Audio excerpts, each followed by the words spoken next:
El nostre planeta, amb nosaltres a dins, no para de moure's.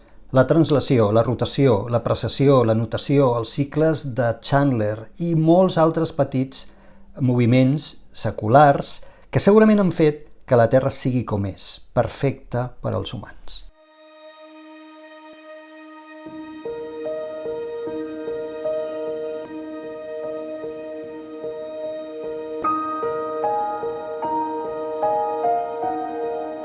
Soc en Joan Anton Català, màster en Astronomia i Astrofísica, químic especialitzat en quàntica i divulgador científic. També soc conferenciant i formador en l'àmbit de les organitzacions on utilitzo l'univers per tal d'inspirar i provocar reflexió. Hi ha algú allà fora és el títol del meu nou llibre i també d'aquest podcast, que enregistraré des de casa, al cotxe o passejant pel carrer, amb l'ordinador o amb el mòbil. Esternuts, trucades de telèfon, els gossos dels veïns i algun error que segur que no s'ho voldrà perdre. Tot sense talls ni edició. Benvinguts a Hi ha algú allà fora, un podcast de ciència tal com raja.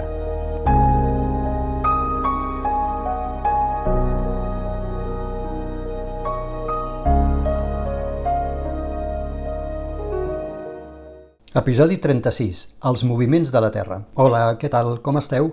Espero que molt bé. Sí, fa temps que vaig enregistrar l'últim episodi, però és que estic ultrapassat per això de l'eclipsi, la publicació del meu nou llibre, l'eclipsi del segle, que és aquesta guia pràctica per poder planificar, preparar i gaudir i fotografiar, qui vulgui també, aquest esdeveniment únic que tindrem el 12 d'agost d'enguany, i la veritat és que no dono l'abast.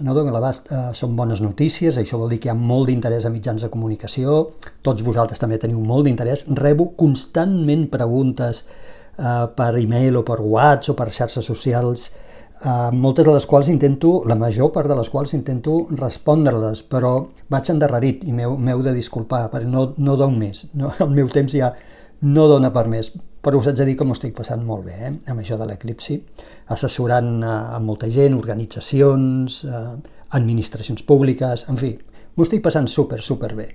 Però avui no vinc a parlar-vos del meu llibre, com deia aquell, tampoc de l'eclipsi, que ja en vàrem parlar i potser en tornarem a parlar. Us vinc a parlar dels moviments de la Terra. El nostre planeta té molts moviments, en coneixeu segurament uns quants, però potser us descobriré alguns moviments que són desconeguts pel gran públic i que tenen la seva cosa. I fins i tot pels moviments que coneixeu, els més obvis, també veureu que hi ha alguna sorpresa o anècdotes, jo considero que força divertides, a veure què us semblen. Va, comencem. I començarem pels dos moviments més coneguts, aquells que tothom se sap, que són el moviment de translació i el de rotació. Com qualsevol altre planeta, la Terra orbita al voltant d'un estel. Recordeu que el nom propi que li hem posat al nostre estel és Sol. Perquè aquesta és una de les condicions, el que orbitis al voltant del Sol, és una de les tres condicions que hem posat perquè es pugui definir un cos com planeta. Això en vam parlar, recordeu, amb el capítol de Plutó. Plutó compleix les dues primeres condicions. Una, has d'orbitar al voltant de l'estel, del Sol, perquè si no ho fas ja no ets un planeta, ets un satèl·lit, ets una lluna, perquè deus orbitar al voltant d'un planeta. I la segona condició és que has de ser rodó. I recordeu que això no era només un tema estètic, era que si ets rodó vol dir que ets suficientment gros com per tenir gravetat suficient per fer-te rodó. Per tant, això ja descarta molts objectes més petits de forma amorfa, que no tenen aquesta forma rodona, no tenen suficient gravetat. Però la tercera condició perquè t'anomenin planeta, i és la que Plutó vàrem dir nosaltres unilateralment els humans que no complia, és que has de ser el rei de la teva òrbita. És a dir, no has de tenir objectes més o menys a la mateixa mida que competeixin amb tu relativament a prop. És una definició absolutament arbitrària, i això va fer que descategoritzéssim, penalitzéssim a Plutó i li diguéssim a partir d'ara ja no ets un planeta. Jo sempre faig la broma de que Plutó està feliçment orbitant allà i que no li importa gens el que nosaltres diguem que és o que no és. Però tornem al moviment de translació, que és aquest gir que fem els planetes al voltant del Sol. És el recorregut al llarg de la nostra òrbita. La Terra triga aproximadament un any en recórrer aquest camí, però a veure què volem dir amb això d'aproximadament un any. Mireu, en concret, la Terra triga 365 dies, 5 hores, 48 minuts i 45 segons. És a dir, això són 365, 24, 21, 9 dies. Fixem-nos, per tant, que no són 365 exactes, sinó que són 365,24,219. Si definim un any de 365 serà imperfecte. I què vol dir que serà imperfecte? Que si no corregim aquesta petita diferència arribarà un moment en què anirem acumulant l'error i el sol de l'estiu el tindrem al gener, per exemple, perquè anirem acumulant aquest error. Per aquest motiu, ja des d'època molt antiga, la nostra cultura provenint dels romans, es va començar a corregir la durada de l'any i després es va anar perfeccionant. De fet, la llegenda diu que Ròmul, quan va crear el primer calendari a Roma, era un calendari que tenia 10 mesos, on 6 d'aquests mesos tenien 30 dies i els altres 4 en tenien 31. L'any començava a la primavera, amb el nostre actual març, i anava fins al desembre. En total, això sumava 304 dies de durada, no quadrava ni en broma. De fet, els 2 mesos que faltaven per fer 12 es coneixien, és a dir, sabien que hi havia més dies dins d'un any, però aquells 2 mesos es consideraven totalment irrellevants, perduts, des del punt de vista de les activitats del camp i, per tant, no es contemplaven. L'any 731 abans de Crist, Numa Pompilius introdueix millores per corregir aquesta situació i decideix afegir els 2 mesos que faltaven. I ho fa afegint 51 dies al calendari, en forma de gener i de febrer. Amb això ja tenien un any de 355 dies, molt millor que l'anterior, però encara molt imprecís. Clar, després d'uns 500 anys la cosa s'havia desmadrat, és a dir, els errors acumulats havien estat tremendos. I en un intent per arreglar-ho es va decidir que a partir de l'any 200 abans de Crist, aproximadament, es va decidir introduir un nou mes, que van anomenar Mercedonius, però només quan decidien fer-ho, és a dir, no sempre. Quin merder! És a dir, els governants decidien en quin moment havien d'introduir un altre mes per corregir els errors acumulats. Hi ha anècdotes que parlen d'això, o registres que parlen d'això, i sembla que aquesta potestat d'afegir un mes també s'utilitzava, evidentment, per efectes polítics, o d'afavorir o no afavorir determinades cosetes. En fi, com sempre fem els humans. Clar, aquest desgavell algú li havia de posar ordre, i va ser el gran Juli Cèsar, l'any 46 abans de Crist, que decideix afegir un any de traspàs cada 4 anys reals, i allà neix el calendari julià, que durarà molt de temps i que encara avui és la base que utilitzen algunes cultures, per exemple, per la tradició ortodoxa russa. Allà ja teníem un any de 365 més un any de traspàs cada 4 anys. Això ja estava força bé, no era perfecte. Tot i això no era perfecte, perquè d'aquesta manera l'any mitjà surt a raó de 365,25 dies. Clar, 365 més un dia cada 4 anys, això equival a 365,25. Però havíem vist que en realitat la Terra fa un tomb al voltant del Sol en 365,24,219. És a dir, encara hi ha un petit error que es va acumulant que equival a 11 minuts cada any. És a dir, 11 minuts cada any s'acumulen d'error amb aquest mètode d'anys de 365 més un any de traspàs cada 4 anys. Clar, això sembla que no sigui res, 11 minuts, però van passant els segles, això es va acumulant, i l'any 1582, fixeu-vos, al segle XVI, el papa Gregori XIII, assessorat per un equip de savis, decideix que ha de tancar aquest assumpte. Ha de fer alguna cosa, han de fer alguna cosa per solucionar el tema, perquè els preocupava especialment el càlcul de la data de Pasqua. L'error que s'havia acumulat era un xic més de 10 dies, i això afectava el càlcul de la data de Pasqua cristiana, que, com sabeu, és el primer diumenge, després de la primera lluna plena, que té lloc després de l'equinocci de primavera. Toma. Amb l'error acumulat, l'equinocci s'havia desplaçat força de la data de referència del 21 de març, aproximadament. Ja hi havia 10 dies de decalatge. I el papa va publicar una butlla per substituir el calendari julià. I va definir la regla, que encara avui emprem per decidir quan toca posar un any de traspàs i quan no toca. I diu que seran anys de traspàs els que siguin divisibles per 4, excepte els que ho siguin per 100, però sí que ho seran els que ho siguin per 400. Amb tot això, s'aconsegueix aproximar la durada de l'any a 365,2425. Ja molt pròxim al valor real. I només es comet un error de 27 segons per any. I això ja és molt poquet. Però clar, tot i definir la regla, havien de corregir l'error que havien acumulat, aquells 10 dies d'error que havien acumulat. Així que, per decret, imagineu-vos com devia ser, segle XVI, per decret el papa diu que del 4 d'octubre d'aquell any, del 1582, del 4 d'octubre passaran al 15 d'octubre. A grans mals, grans remeis. Ja veieu, es carreguen 10 dies de l'any 1582. Com devia ser allò? En un moment, segle XVI, en un moment en què no hi havia televisió, ni hi havia ràdio, ni hi havia Insta, ni hi havia Twitter, ni hi havia absolutament res d'això. Com es devia comunicar a tot el món, almenys cristià, que després del 4 d'octubre havien de saltar el 15 d'octubre. Buah, és que no m'ho puc ni imaginar. Suposo que durant anys allò devia ser un merder tremendo, però bueno, al final això és el que es va fer. Per cert, això s'ha de tenir present quan fem càlculs d'efemèrides, quan mirem quan van passar determinats esdeveniments en el passat. Si són abans del 1582 hem de tenir present que hem de corregir per aquests 10 dies que simplement es van saltar. En tot cas, així aconseguim amb la cultura occidental quadrar més o menys i mantenir més o menys el Sol a la mateixa posició durant el calendari de l'any perquè estem cometent un error molt baixet. Això és el moment de translació. La velocitat mitjana a la que ens desplacem en aquest fer un tomb al voltant del Sol és de 30 km per segon o, el que és el mateix, 108.000 km per hora, vist des del Sol.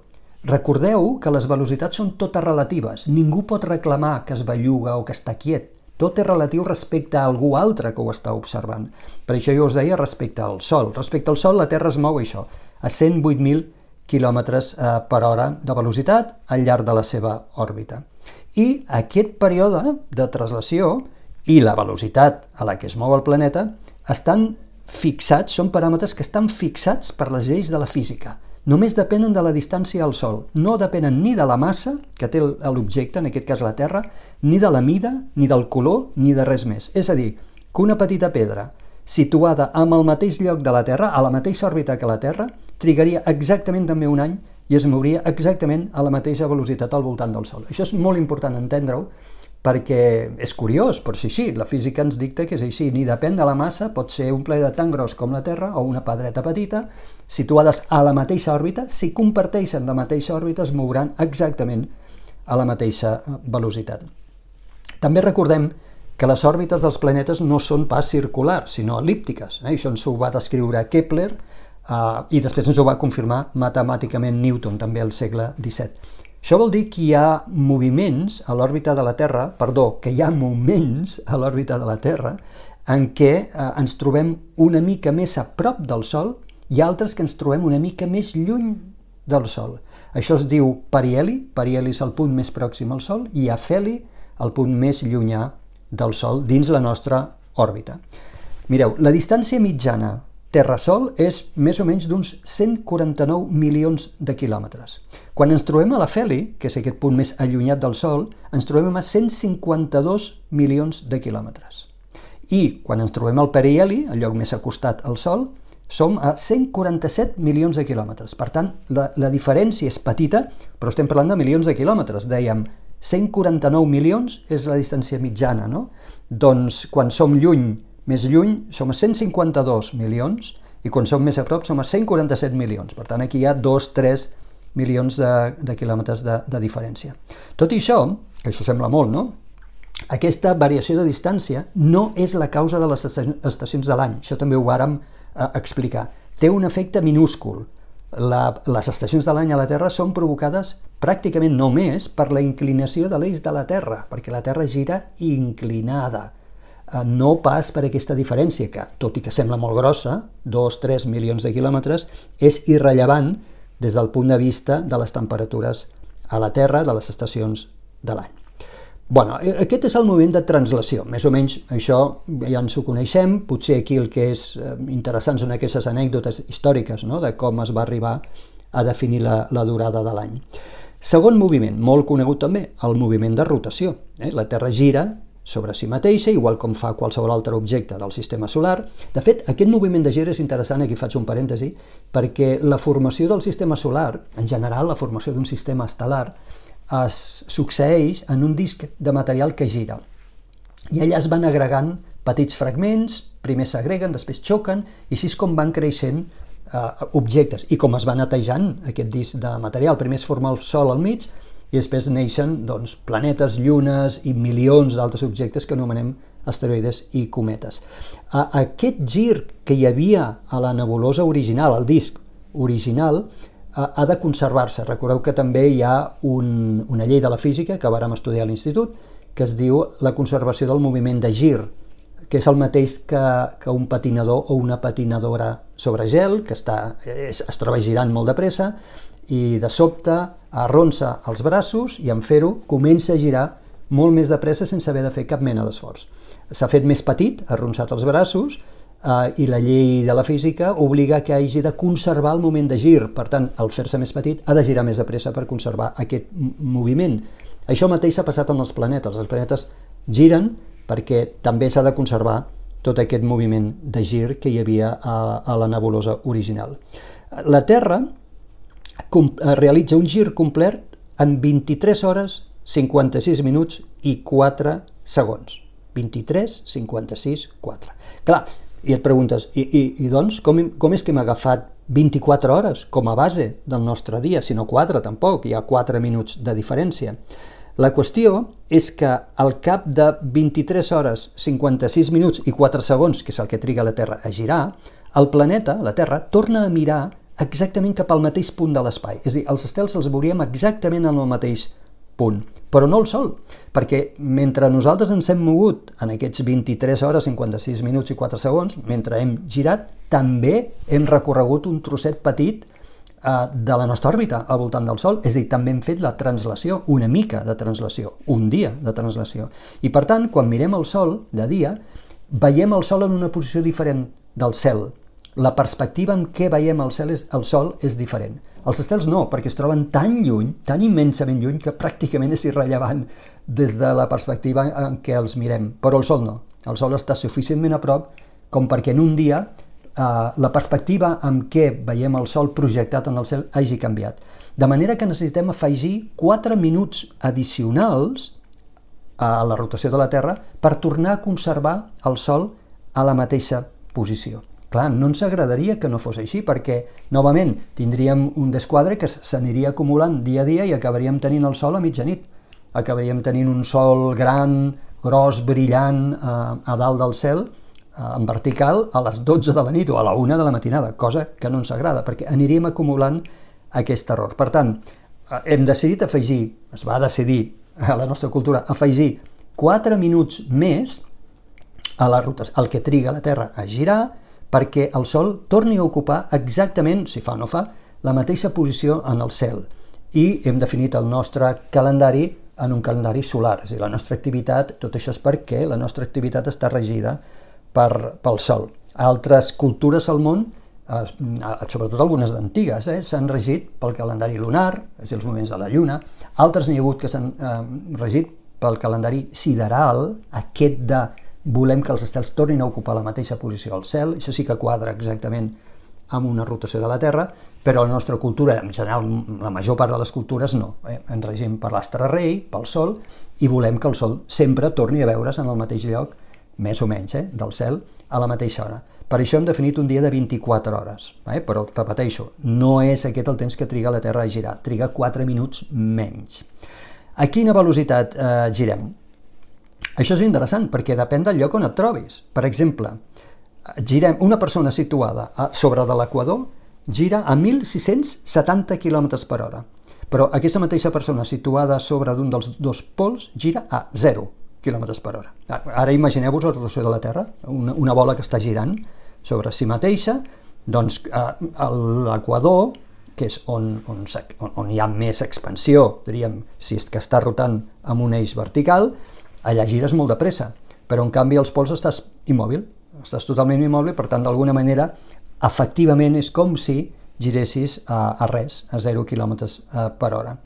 Aquesta és interessant, una de les raons per les quals situem les bases d'enlairament de naus a prop de l'equador, perquè primer, i a més, les enlairem a la mateixa direcció en què gira la Terra, és a dir, d'oest a est. Per què ho fem així? Perquè guanyem velocitat.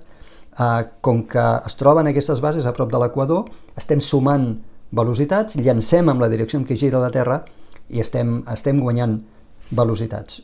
Fixeu-vos que, no sé, bases de l'enlairament, per exemple, l'Agència Espacial Europea ho té a la Guaiana francesa, a prop de l'equador. Els Estats Units normalment llencen a Florida, a prop de l'equador.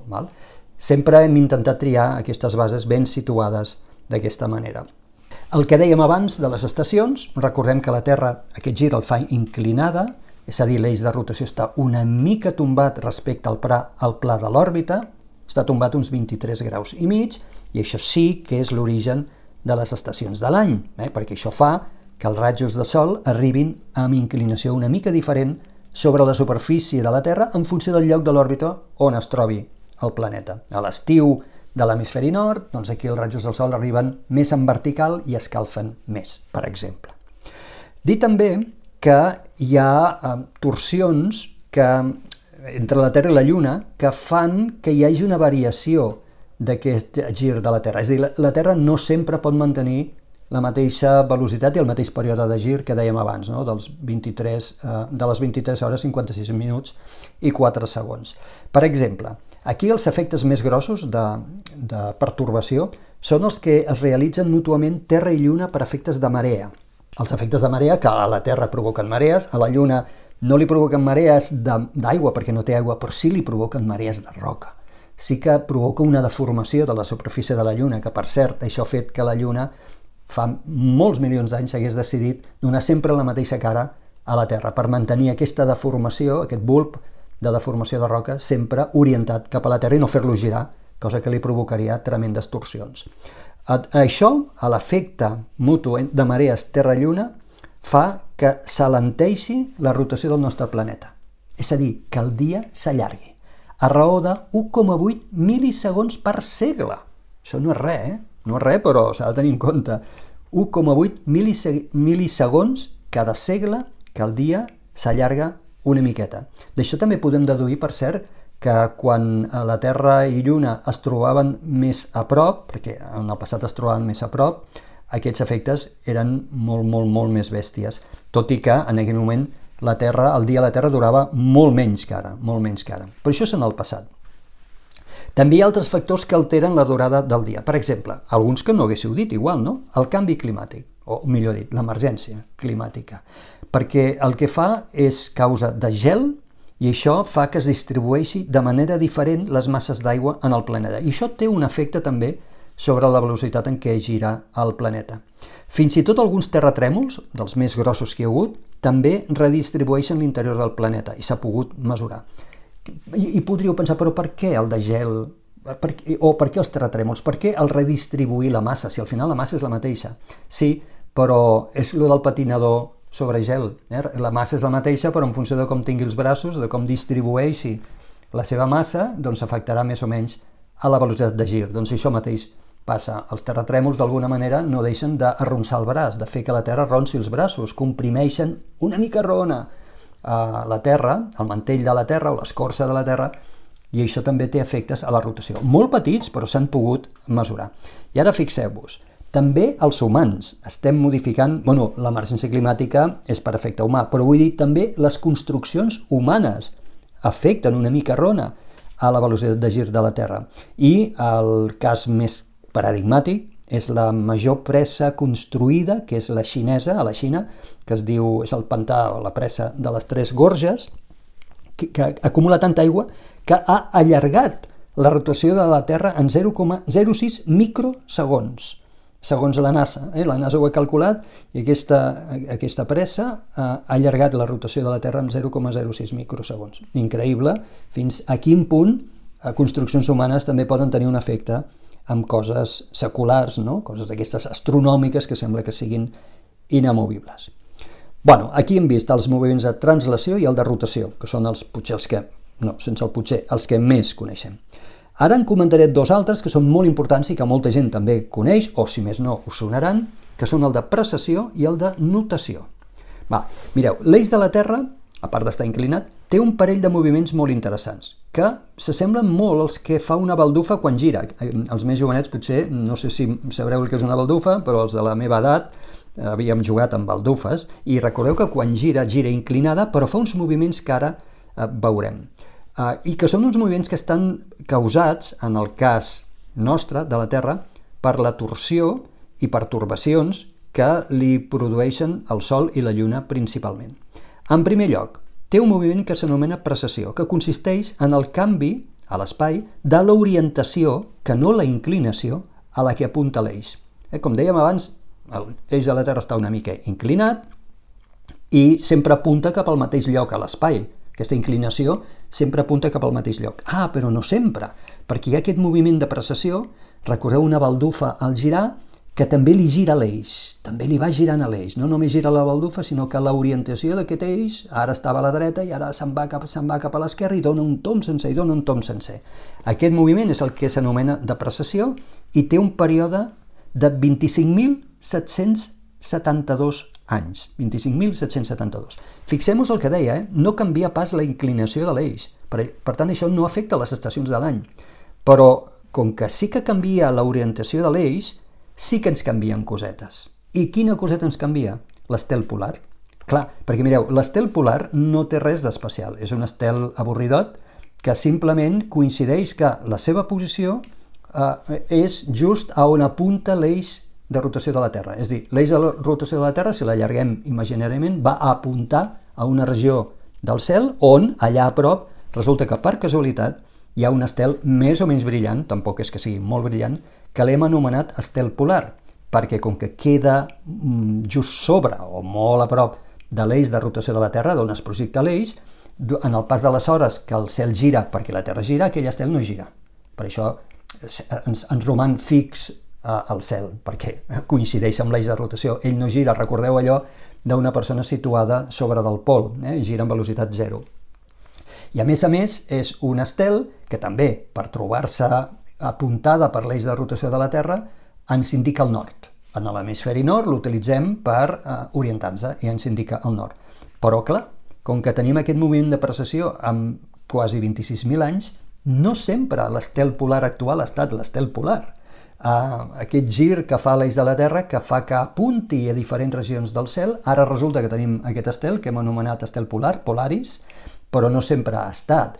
Fa, 10, 12.000, 13.000 anys, l'eix de la Terra apuntava a un altre estel molt brillant que es diu Vega, aquest sí que és brillant, i aquell era l'estel polar, i d'aquí a 5.000 anys ja no serà la nostra Polaris, el nostre estel polar, potser no n'hi haurà cap que es pugui utilitzar, i de fet hi ha cultures antigues que en el moment en què començaven les seves exploracions no hi havia aquesta coincidència tan perfecta que hi ha ara entre l'eix de la Terra i l'estel i un estel, de manera que no tenien un estel molt clarament definit, però continuaven utilitzant el cel per orientar-se, continuaven utilitzant les constel·lacions.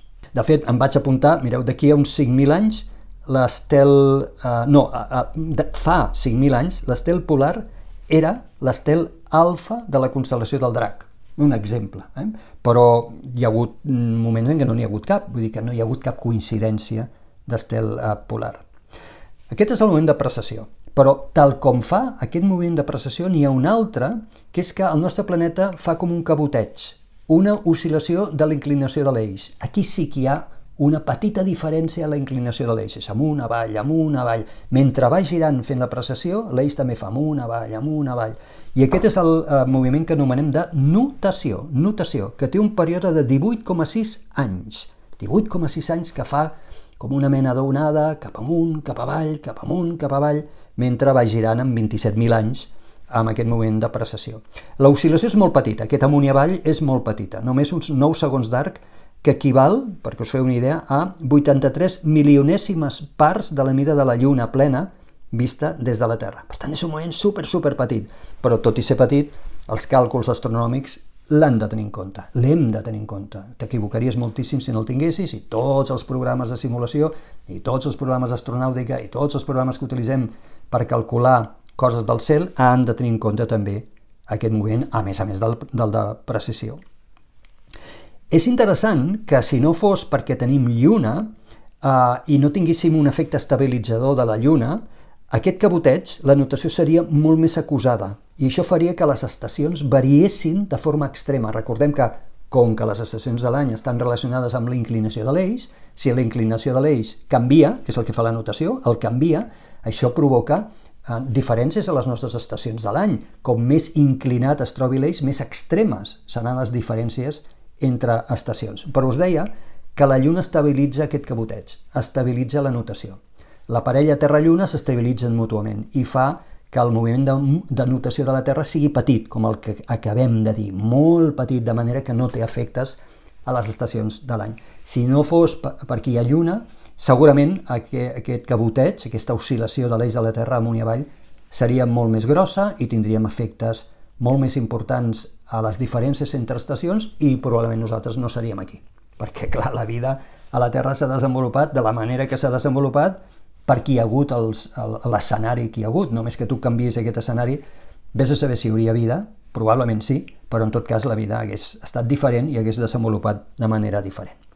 Aquí acabem els 4 grans moviments, dic grans perquè són els que més o menys tothom coneix, els 2 primers tothom, translació i rotació, i els altres precessió i notació. Però n'hi ha més. Mira, hi ha un moviment que s'anomena el moviment de Chandler, que és que l'eix de la Terra també té una diminuta oscil·lació, que sembla com irregular, que fa que cada 433 dies els pols de rotació descriguin una petita circunferència irregular de 3 a 15 metres.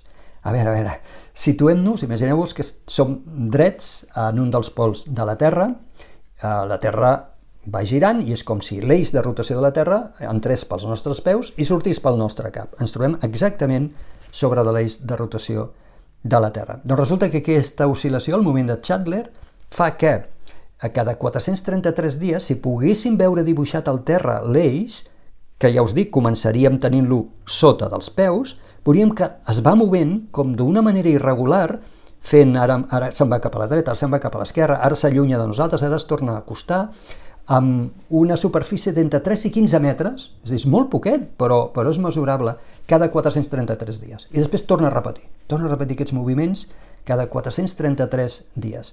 És un moviment que va descobrir un nord-americà, que es deia Seth Carlo Chandler, i d'aquí ve el seu nom, i el va descobrir l'any 1891. I en realitat es tracta d'un sistema molt complex de diversos petits moviments.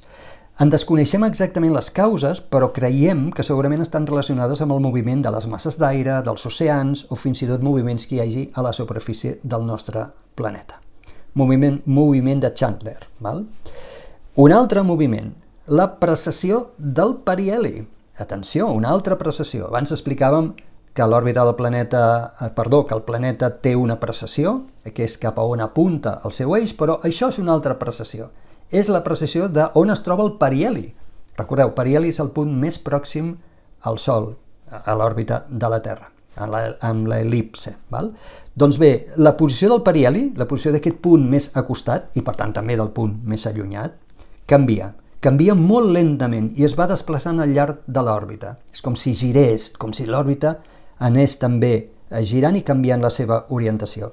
És un desplaçament que és lentíssim i triga a fer un tomb complet a l'òrbita de la Terra 112.000 anys. És a dir, en 112.000 anys tornem a repetir exactament on es trobava el periheli fa 112.000 anys. Per tant, un moviment molt lent del periheli, però que s'anomena precessió del periheli i que hem de tenir també present quan fem càlculs astronòmics. Ara el periheli el tenim situat aproximadament entre el 3 i el 4 de gener. Interessant, entre el 3 i el 4 de gener, que és quan és hivern a l'hemisferi nord. Això també és una cosa a reflexionar que ens diu no, les estacions de l'any no estan relacionades amb la distància Terra-Sol, com dèiem abans, només amb la inclinació de l'eix, perquè clar, 3-4 de gener és ple hivern a l'hemisferi nord i en canvi ens trobem al periheli. Però aquest punt de l'òrbita de la Terra va canviant, va girant a poc, es va desplaçant sobre de l'eix, i es va situant a punts diferents en un cicle de 112.000 anys.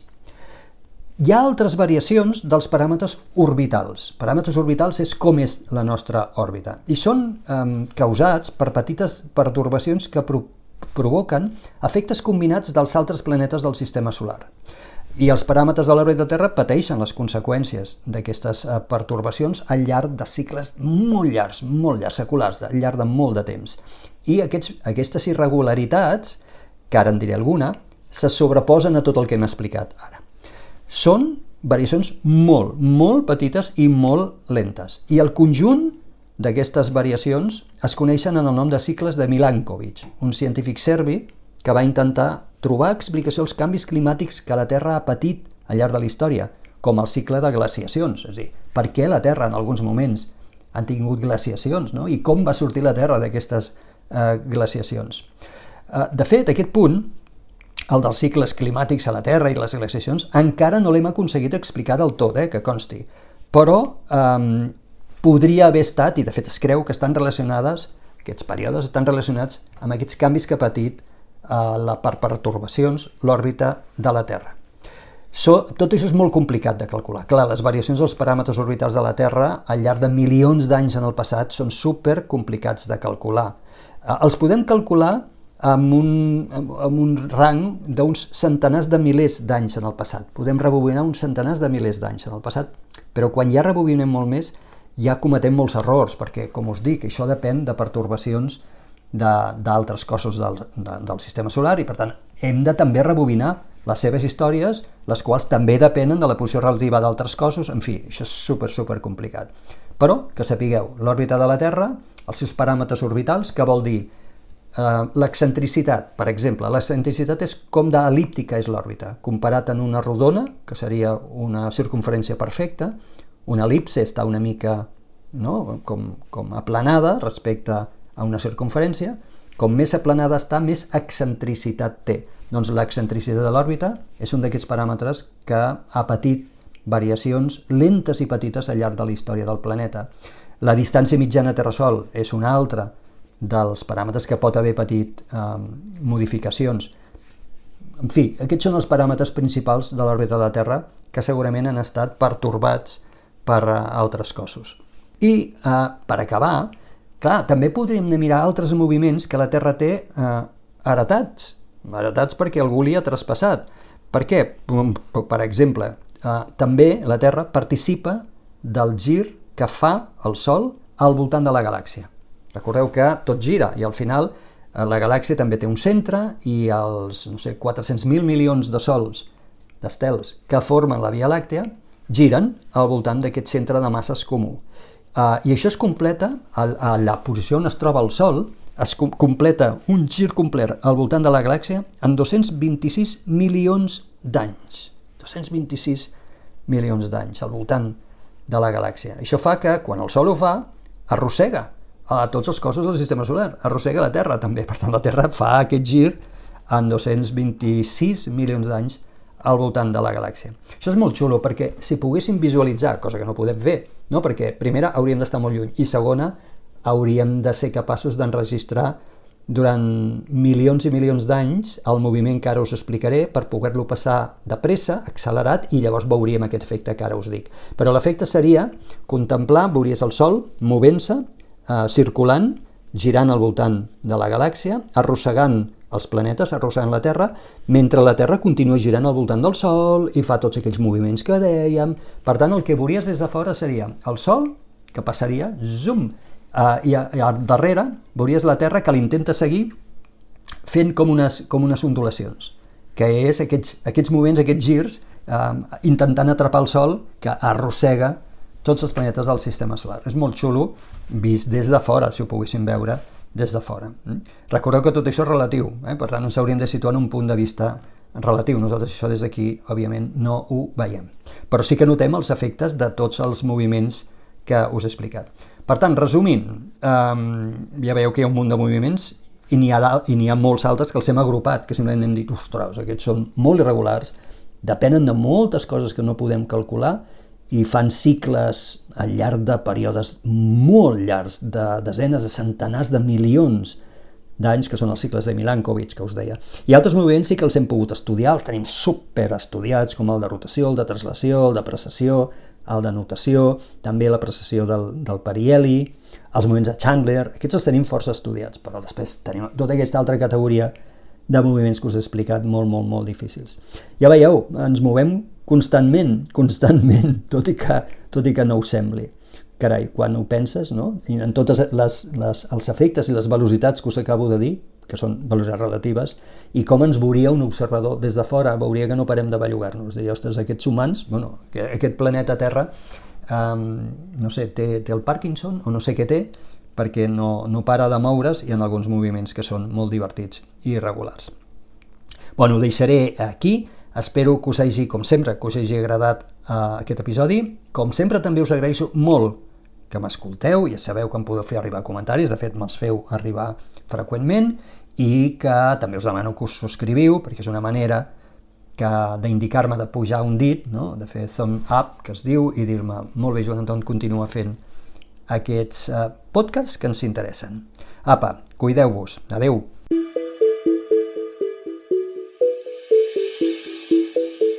Espero que us hagi agradat aquest contingut. Si és així, us demano que el compartiu i m'ajudeu a difondre'l.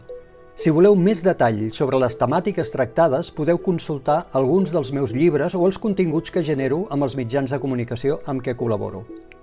I recordeu que em podeu fer arribar peticions de nous temes a través de les xarxes socials.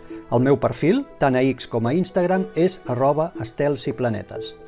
Moltes gràcies per escoltar-me i us espero en el pròxim episodi del podcast Tal com Raija, hi ha algú allà fora?